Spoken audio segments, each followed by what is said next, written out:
ప్రధాని నరేంద్ర మోదీ నాయకత్వంలో భారతదేశం మరో చారిత్రాత్మక మార్పుకు శ్రీకారం చుట్టింది. టెక్ రంగంలో పరాయి దేశాలపై ఆధారపడాల్సిన పని లేకుండా భారతదేశమే టెక్నాలజీకి కేంద్రంగా నిలుస్తుందని చాటి చెప్పడానికి స్వదేశీ టెక్ విప్లవాన్ని ప్రారంభించింది. అందులో భాగంగానే ఆండ్రాయిడ్ లేదా iOS లకు మన ఐఐటి మద్రాస్ నుంచి వచ్చిన బరోస్ సరైన సమాధానం చెబుతుంది.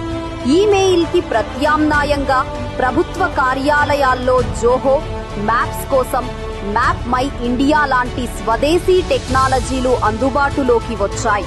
దేశంలోనే అతిపెద్ద Indus app store, PhonePe app store డెవలపర్లకు గూగుల్ లేదా యాపిల్ స్టోర్ల కమిషన్ల నుండి స్వేచ్ఛనిస్తుంది. ఇండియా సెమీ కండక్టర్ మిషన్ ద్వారా టాటా, మైక్రాన్ వంటి సంస్థలు 76,000 కోట్ల రూపాయలతో చిప్ ప్లాంట్లను నిర్మిస్తున్నాయి. శక్తి మరియు వేగా వంటి స్వదేశీ మైక్రో ప్రాసెసర్లు ఇప్పటికే ఉపయోగంలో ఉన్నాయి. ట్రస్టెడ్ టెలికాం పోర్టల్ ద్వారా 5G స్వదేశీ పరికరాలపై నడుస్తుంది. Digital personal data protection act 2023 ద్వారా భారతీయ డేటా భారతీయ అధికార పరిధిలోనే ఉంటుంది. భారతదేశం యొక్క లక్ష్యం కేవలం స్వావలంబన కాదు.